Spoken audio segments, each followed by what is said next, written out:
आज का टॉपिक रहेगा लीस्ट कॉमन मल्टीपल यानी एलसीएम और हाईएस्ट कॉमन फैक्टर यानी कि एचसीएफ। और इस क्लास में हम लोग question base on ratio of LCM and HCF and question base on sum difference and product of LCM and HCF का डिस्कस करेंगे। फर्स्ट डिस्कस करते हैं question base on the ratio of LCM and HCF का। इसका पहला number question यहाँ पर समझते हैं। 99 और 15 की एलसीएम और एचसीएफ का अनुपात आप लोगों को बताना। ठीक है, यानी सबसे पहले आप लोग करेंगे 99 और 15 के फैक्टर करेंगे। 99 के फैक्टर करेंगे 11 निम 99, 3 की पावर 2 गुणा 11 और 15 के फैक्टर करेंगे 3 इंटू 5। अब सबसे पहले यहाँ पे एचसीएफ निकालेंगे, यानी कि जो दोनों में कॉमन है तो केवल 3 है। और एलसीएम की अगर बात करेंगे तो 3 की पावर 2 इंटू 11 इंटू 5 आ जाएगा। तो आपसे पूछता है एलसीएम अनुपात एचसीएफ, तो एलसीएम आएगा 3 की power 2 into 5 into 11 is to 3, यानी 3 इंटू 5 इंटू 11 इज टू 1। 3 से इसकी पावर चली जाएगी तो 15, 3 बजे 15 गुणा 11 है 165 इज टू 1। तो आपका जो आंसर बनेगा ऑप्शन नंबर 1 बनेगा। इस तरीके से आप यहाँ पर कर सकते हैं। ठीक है ना। अब इसके बाद आप लोग यहाँ पे डिस्कस करेंगे question base on the sum difference and product of LCM and HCF. Ratio पर एक ही सवाल था, वो हमने कर लिया। अब इसको देखते हैं और इसका पहला नंबर क्वेश्चन देखते हैं। दो संख्याओं का अनुपात 4 और 5 में है, उनका एलसीएम 180 है, उनका योग क्या होगा आप लोगों को बताना है। ठीक है ना। देखिएगा संख्याएं दे रखी है आपको,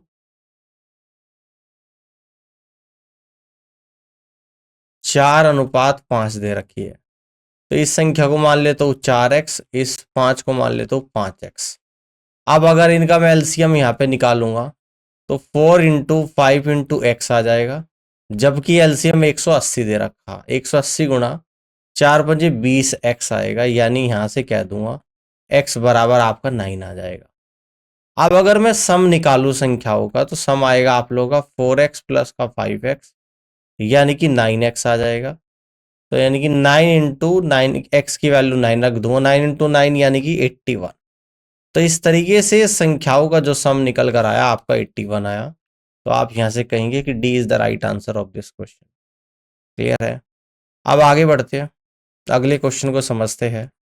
कौन सी संख्या सभी संख्याओं का गुणनखंड है। ठीक है ना।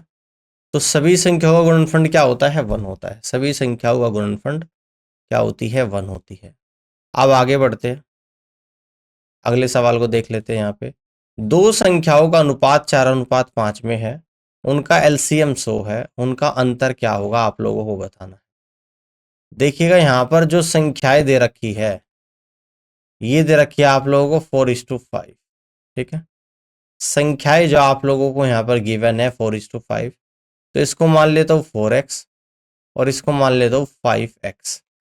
अब अगर इनके एलसीएम की बात करूं तो कितना आएगा, 4 इंटू 5 इंटू एक्स आएगा, जबकि एलसीएम 100 गिवन है। 4 इंटू 5 यानी कि 20 इंटू एक्स, 20 से 100 5 टाइम्स जाएगा, यानी एक्स बराबर 5 आपका निकल कर आ जाएगा। ठीक है। अब संख्याओं का डिफरेंस की बात कर रहे हैं यहाँ पर, तो अगर डिफरेंस की बात करें तो डिफरेंस कितना आ जाएगा, 5x माइनस का 4x। तो डिफरेंस आया x और x की वैल्यू कितनी है, 5। तो इस तरीके से आप कह दोगे कि C is the right answer of this question. All clear. इस तरीके से आप कर सकते हैं। अब आगे बढ़ते हैं और अगले क्वेश्चन को यहाँ पे समझते हैं। यदि दो संख्याओं जिनका एचसीएफ 9 है, अनुपात 5:7 है, तो उनका अंतर क्या होगा आप लोगों को बताना है।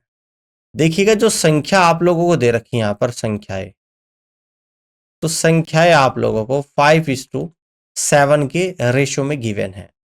अगर इस संख्या को मान लूं मैं 5x और 7 को मान लूं 7x, तो इनका जो एचसीएफ निकल कर आएगा, यानी कि इन दोनों में कॉमन, तो आपका x आएगा। जबकि एचसीएफ 9 दे रखा तो 9 = x आ जाएगा। ये x की वैल्यू निकल कर आ गई।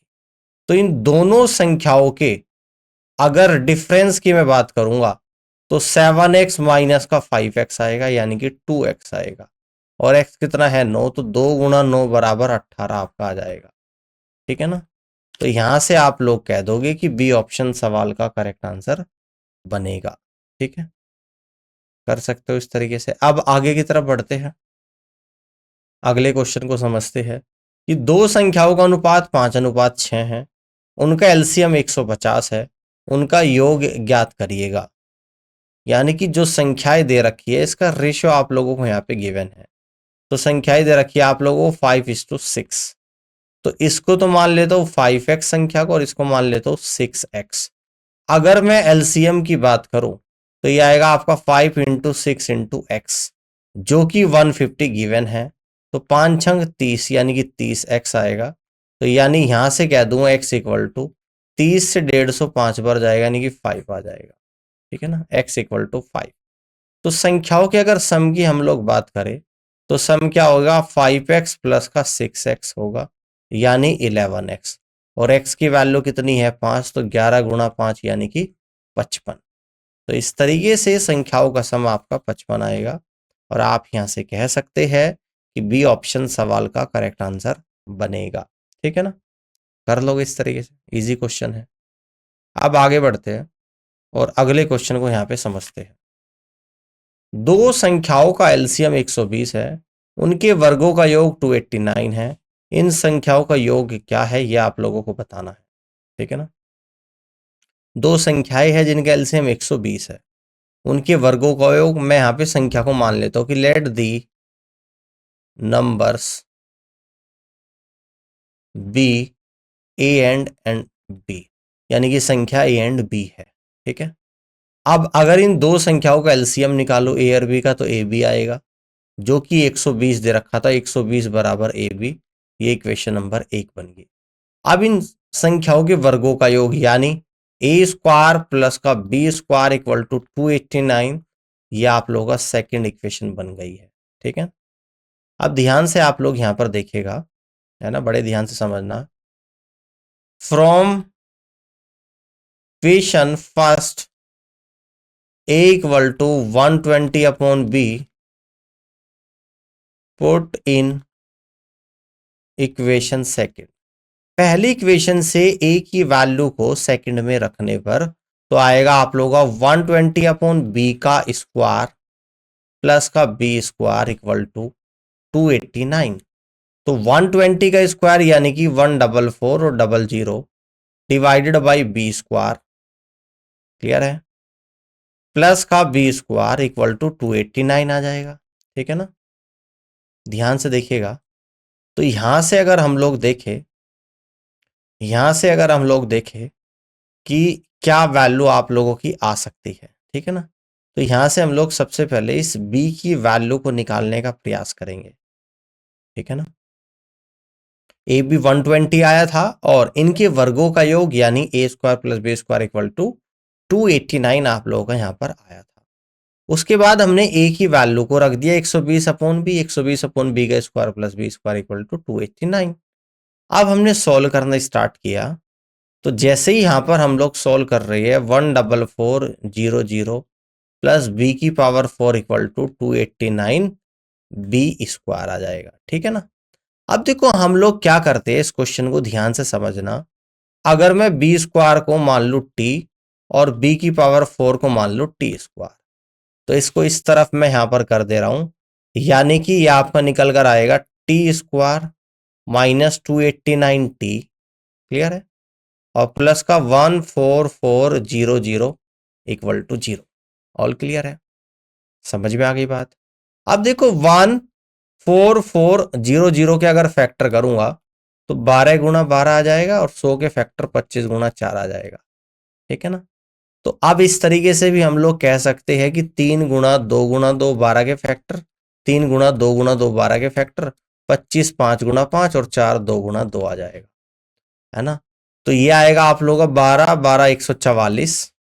ठीक है, ऑल क्लियर। या आप इस तरीके से यहां पे कर सकते हो 25 और इंटू 4 आप लोगों का आ गया, यानी कि 2 दूनी 4, 16, 16 चौका कितना होता है आप लोगों का 64, और ये आएगा 3 3 9 और 25 निम्मा 225, ठीक है ना। तो यहां पर आएगा टी स्क्वायर माइनस का 225t माइनस का 64t और प्लस का 14400, ये आप लोगों ने फैक्टर यहां पर कर दिया। समझ में आ गया?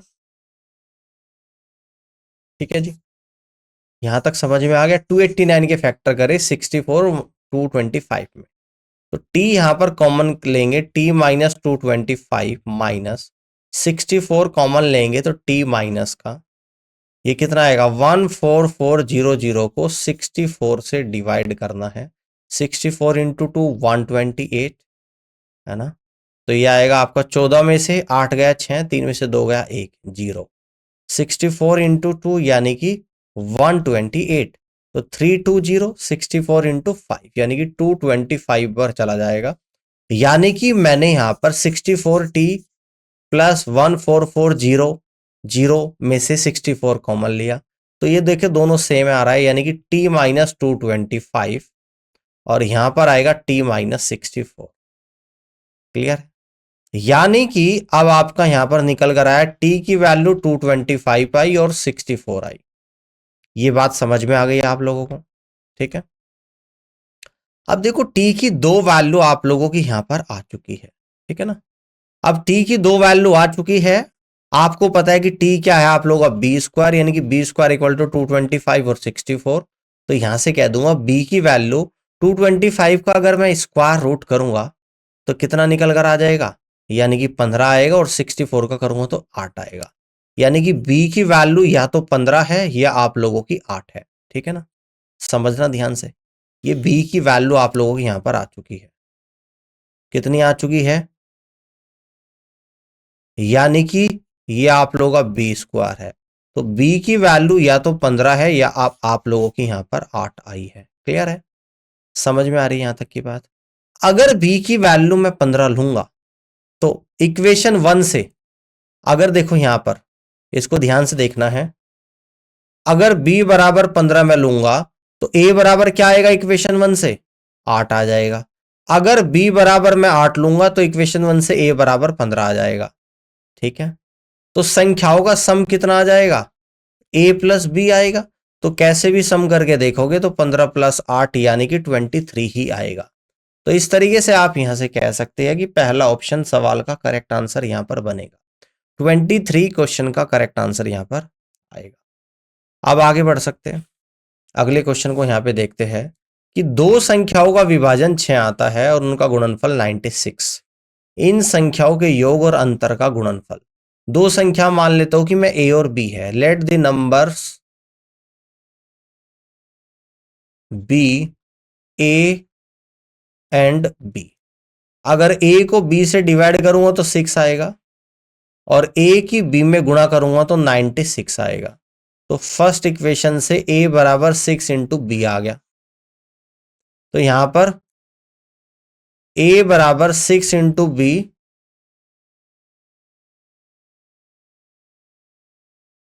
है ना, पुट इन इक्वेशन फर्स्ट, तो 6b into B equal to 96, यानी कि B square equal to 96 upon 6 equal to 16, b बराबर 4 आप लोगों का यहां पर आ गया। ऑल क्लियर, b बराबर 4 आ गया, तो मैं यहां से कह दूंगा कि a की वैल्यू 24 आप लोगों की यहां पर आ गई। ऑल क्लियर, अब संख्याओं का योग, संख्याओं के योग और अंतर का गुणनफल, तो संख्याओं का सम लूंगा, तो सम क्या आ जाएगा a plus B, a plus B यानी कि 24 प्लस 4 यानी 28। क्लियर है, और डिफरेंस की बात करूंगा, डिफरेंस आएगा आप लोगों का a माइनस बी, तो 24 माइनस 4 यानी कि 20। अब इनका प्रोडक्ट की मैं बात करूंगा, इन दोनों के प्रोडक्ट किस किस का करना है, सम इंटू डिफरेंस का, यही तो क्वेश्चन में आपसे पूछता है। तो सम 28 है, डिफरेंस 20 है, तो 560 इस क्वेश्चन का करेक्ट आंसर यहां पर बनेगा, जो कि बी ऑप्शन में आप लोगों को दे रखा है। तो इस तरीके से आप यहां से कह सकते हैं कि B is the right answer of this question. All clear? इस तरीके से आप यहाँ पे कर सकते हैं। अब आगे बढ़ते हैं और अगले क्वेश्चन को यहाँ पे समझते हैं। 5684 का दूसरा सबसे बड़ा गुणनखंड कौन सा है ना? Highest second greatest factor, clear है? सेकंड ग्रेटेस्ट फैक्टर आप लोगों को बताना है। 56 है, 84 है। अगर 56 के फैक्टर की हम लोग यहां पर बात करेंगे तो इसके फैक्टर 1 बनेंगे। 1 के बाद 2 से कट रहा है, 2 के बाद ये 4 से कटेगा, 6 से नहीं कटेगा, 8 से कटेगा, 8 के पहले 7 से भी कटेगा, 7 8 से कटेगा। देन इसके बाद 14 से आपका ये कटेगा, इसके बाद 28 से और 56 से। अगर 84 के फैक्टर करें तो 1 2 3 4 6 से कटेगा, 7 से कटेगा, ठीक है, 12 से कटेगा। देन इसके बाद 12 के बाद ये आप लोगों का किससे कटेगा? 13 से नहीं कट रहा है, 14 से कटेगा। 14 के बाद अगर मैं बात करूं, 14 के बाद आपका 16 से नहीं कट रहा है, 18 20 21 से आप लोगों का कटेगा। 14 के बाद आपका 21 से इसके फैक्टर आएंगे। देन 21 के बाद अगर हम लोग बात करें 28 आएगा, क्लियर है? और 28 के बाद आप लोगों का 42 आएगा और 84 आएगा। तो इसका पहला गुणांक तो क्या आपका निकल कर आएगा? ध्यान से देखिएगा, यानी कि कॉमन क्या क्या आप लोगों का यहां पर आ रहा है। दूसरा सबसे बड़ा, देखो सबसे बड़ा एक तो आप लोगों का यहां पर क्या आ रहा है? 84 नहीं है, 42 ऊपर नहीं है, 28 आ रहा है। एक तो 28 है आप लोगों का सबसे बड़ा, यानी कि फर्स्ट लार्जेस्ट की अगर मैं बात करूं तो 28 है।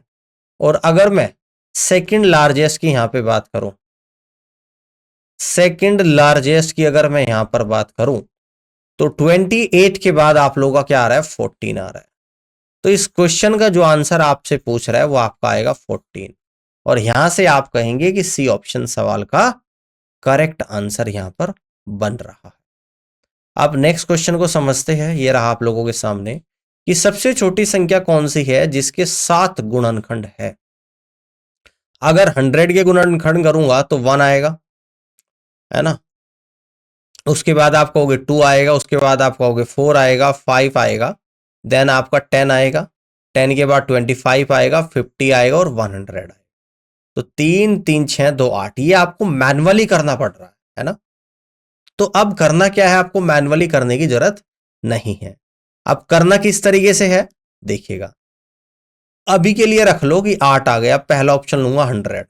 100 के फैक्टर करेंगे तो 4 गुणा 25 होता है, और 4 के फैक्टर 2 की पावर 2 और 5 की पावर 2, यानी कि नंबर ऑफ फैक्टर यहां पे हम लोग निकालेंगे। तो नंबर ऑफ फैक्टर कितना आएगा? देखो 2 की पावर 2 में कितने फैक्टर है? तो आप कहोगे 2 की पावर 0 है, 2 की पावर 1 है, 2 की पावर 2 है। और 5 की पावर 2 में फैक्टर कितने हैं? 5 की पावर 0, 5 की पावर 1, 5 की पावर 2 है। तो यानी कि दोनों में 3 फैक्टर इधर है, 3 फैक्टर इधर है। कैसे पता लगा? जितनी पावर उसमें एक जोड़ देना, 2 + 1 इंटू 2 + 1, यानी कि 3 × 3 यानी कि 9। तो इसका मतलब नंबर ऑफ फैक्टर 100 में निकल कर आए आप लोगों के 9। क्लियर है? तो इसका मतलब 100 में 9 फैक्टर हो गया। हमने हमारे कितने निकले थे? 1 से कट रहा था, 2 से, 2 के बाद 4 से कट रहा था, 5 से कट रहा था, 5 के बाद आप लोगों का 10 से कट रहा था, 25 से 50 से, 3 और 3 6 2 8 8 9 आने चाहिए आपके। 1 2 3 से नहीं कटेगा, 4 से, 5 से, 6 7 8 9 से नहीं कटेगा, 10 से कटेगा, 20 भी तो आएगा ना? समझ रहे हो? तो टोटल देखो यहाँ पे 9 फैक्टर आ रहे हैं और 9 ही आप लोग यहाँ पर निकल कर आ गए। अब ये चीज आपको मैनुअली नहीं करनी है, मैनुअली गलती भी हो जाती है। जैसे 20 हमारे से मिस हो गया था, तो 9 फैक्टर 100 के होते हैं तो 9 ही आए। अब 36 की अगर बात करें तो 36 के फैक्टर करेंगे 4 × 9, यानी 2 की पावर 2 × 3 की पावर 2। तो यहां से भी आप लोग कहेंगे कि number of factor equal to 2 + 1 × 2 + 1 यानी कि 3 × 3 यानी कि 9। अब ऐसे ऑप्शन सी में यानी कि 64 की अगर बात करें तो 2 की पावर कितना होता है? 6 होता है, और नंबर ऑफ फैक्टर 2 की पावर 6 में कितना निकल कर आ जाएगा? यानी कि पावर में एक ऐड करते हैं, 6 प्लस 1 यानी कि 7। अगर ऑप्शन डी 16 की बात करें तो 2 की पावर 4 है। जहां पर नंबर ऑफ फैक्टर की हम लोग बात करेंगे, क्लियर है, तो 4 में एक ऐड कर देंगे तो 5 आएगा। तो नंबर ऑफ फैक्टर कितने चाहिए आप लोगों को? 7 चाहिए। कहां पर आ रहे हैं? ऑप्शन सी में आ रहे हैं, ऑप्शन सी यानी कि 64 में। तो इस तरीके से आप यहां से कहेंगे कि 64 सवाल का आंसर बन रहा है। ठीक है, आगे बढ़ते हैं। अगले क्वेश्चन को देखते हैं। दो संख्याओं का एलसीएम 78 है। इन संख्याओं का अनुपात 2:3 है। इन संख्याओं का योग आप लोगों को बताना है। यानी कि संख्याओं का अनुपात आप लोगों को दे रखा है जो कि 2:3 है। तो संख्याओं को एक को मान लेता हूं 2x, दूसरे को मान लेता हूं 3x। अब अगर इनके एलसीएम की बात करूं तो 2 इंटू 3 इंटू एक्स आएगा, जो कि 78 दे रखा है। 2 दिए 6x, यानी x की वैल्यू 6 कम 6 6 18 13 आ गई। अब अगर मैं सम की बात करूं तो सम आएगा 2x प्लस का 3x इक्वल टू 5x और equal to 5 into 13 equal to 65। इस क्वेश्चन का राइट आंसर बनेगा, जो कि सी ऑप्शन में गिवन है। तो सी ऑप्शन सवाल का आंसर आ रहा है। इस तरीके से आप लोग कर सकते हैं। अब आगे बढ़ते हैं, नेक्स्ट क्वेश्चन को देखते हैं कि 360 और 450 का महत्तम समापवर्तक क्या होगा। तो एचसीएफ निकालने के लिए अगर आपको दो संख्याओं का एचसीएफ निकालना है तो छोटे नंबर यानी कि 360 से बड़ी संख्या यानी कि 450 को डिवाइड करेंगे। एक बार चला जाएगा आप लोगों का 360 बार, तो बचेगा आप लोगों का 90। अब 90 से जो लास्ट डिवाइजर है 360, इसको डिवाइड करूंगा तो 4 बार जाएगा 360, तो कंप्लीटली डिवाइड हो गया। तो 90 आप लोगों का निकल कर आ जाएगा एचसीएफ। तो यहां से कह दोगे आप लोग पहला ऑप्शन सवाल का आंसर आ रहा है। इस क्वेश्चन को यहां पे देखते हैं कि यदि p सबसे बड़ी संख्या है जो जब 60, 150, 285 से विभाजित होता है तो प्रत्येक स्थिति में समान शेषफल आता है, तो p के अंकों का योग ज्ञात करें। देखो सबसे बड़ी संख्या की बात कर रहा है तो दैट मीन्स कि हमें क्या निकालना पड़ेगा? एचसीएफ। और समान शेषफल भी आ रहा है, तो जब समान शेषफल आता है और एचसीएफ निकालते हैं तो क्या करना पड़ेगा? यानी कि 60, 150 और 285, है ना। तो हमें क्या करना पड़ेगा? एचसीएफ निकालने के लिए इनका डिफरेंस लेना पड़ेगा। डिफरेंस लेना पड़ेगा, किस किस का डिफरेंस? यानी कि इन दोनों का डिफरेंस 90, 150 और 285 का डिफरेंस 135 और 285 और 60 का डिफरेंस आएगा आप लोगों का 225। अब इनका एचसीएफ निकालना है आपको, एचसीएफ ऑफ इनके डिफरेंस का 90, 135 और 225। 90 के फैक्टर आ जाएंगे आप लोग 18 पंजे 90, तो 2 गुणा 3 की पावर 2 गुणा 5। 135 के फैक्टर 15 निम्मा 135, 15 गुणा 9 यानी कि 27 पंजे 3 की पावर 3 गुणा 5 आएगा। और 225 के फैक्टर 25 इंटू 9 होता है, तो 3 की पावर 2 गुणा 5 की पावर 2 आ जाए। ठीक है, अब यहां पर हम लोग एचसीएफ लेंगे। एचसीएफ यानी कि जो सब में कॉमन है, तो कॉमन यहां पर जो है 3 की पावर 2 है। 5 कॉमन लेंगे यानी कि 5 है, 3 से 9 बजे 45 आएगा। अब यही 45 क्या है आप लोगों का? पी है, यानी कि पी आप लोगों का 45 आ गया, सबसे बड़ी संख्या। अब यहां पर हम लोग सम ऑफ डिजिट निकालेंगे। Sum of digits of P equal to 4 plus 5 equal to 9 आ जाएगा। Sum of digits of P equal to 4 plus 5 equal to 9, यानी कि D is the right answer of this question. Clear है, आगे बढ़ते हैं। तीन संख्याओं का अनुपात 2:3:6, उनका एचसीएफ 45 है। संख्याओं का योग आप लोगों को बताना है। देखिएगा एचसीएफ होता है जो तीनों संख्याओं में कॉमन है। तो अगर संख्या पहली संख्या को मान लू मैं यहां पे 2x, दूसरे को मान लो आप लोगों को 3x और तीसरे को मान लो 6x। अब अगर इन तीनों संख्याओं का एचसीएफ निकालो जो तीनों में कॉमन है तो x आ रहा है, जबकि एचसीएफ 45 दे रखा, तो x की वैल्यू 45 आ गई। तो सम निकालूंगा तो कितना आएगा आपका? 2x प्लस का 3x प्लस का 6x, यानी 11x आएगा। 11 इंटू 45x की वैल्यू को रख दूंगा तो 495 आपका सम यहां पर निकल कर आएगा, जो कि सी ऑप्शन में आपको गिवन है। 495 सी इज द राइट आंसर। आगे बढ़ते हैं। दो संख्याओं का एलसीएम 66 है। संख्याओं का अनुपात 2:3 है। संख्याओं का योग आपको बताना है। संख्याओं का अनुपात 2:3 है, तो इसको ले लेता हूं 2x और 3 को ले लेता हूं 3x। अब अगर इनके एलसीएम की मैं बात करूंगा तो 2 इंटू 3 इंटू एक्स आ जाएगा। दे की तरह रखा 66 इक्वल टू 6 इंटू एक्स। 6 से 66 11 टाइम्स जाएगा तो x इक्वल टू 11 आप लोग आएगा, है ना। अब सम की अगर बात करें, सम संख्याओं का योग, तो ये आएगा 2x और प्लस का 3x इक्वल टू 5x, यानी कि 5 इंटू 11 इक्वल टू 55। तो 55 आएगा संख्याओं का योग, यानी कि बी ऑप्शन सवाल का आंसर आ रहा है। All clear. अब आगे बढ़ते अगले क्वेश्चन को समझते हैं। दो संख्याओं का एलसीएम 48 है, दोनों संख्याओं का अनुपात 1:1 दोनों 2/3 है संख्याओं का योग। अगर इसको सिंप्लीफाई करूं रेशो को, यानी कि रेशो आप लोगों को जो दे रखा 1:2/3 दे रखा है, तो इसको 3:2 कह सकते हैं। और इसको अगर मैं मान लूं 3x और 2 को मान लूं यानी कि 2x।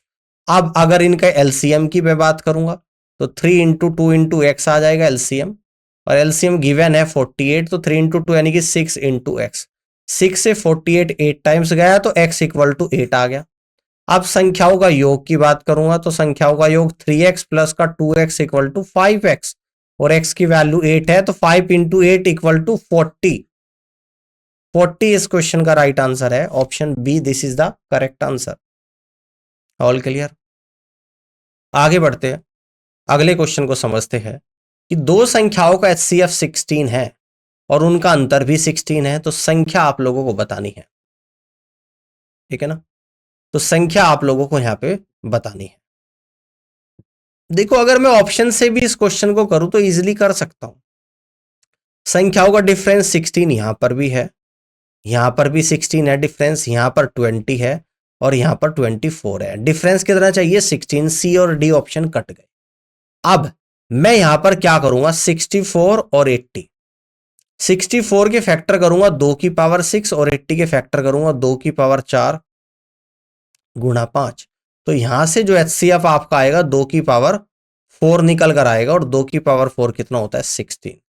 तो यानी कि पहले ही ऑप्शन से आपका संख्याओं के बीच का डिफरेंस भी 16 आ रहा है और उन दोनों संख्याओं का HCF भी 16 आ रहा है।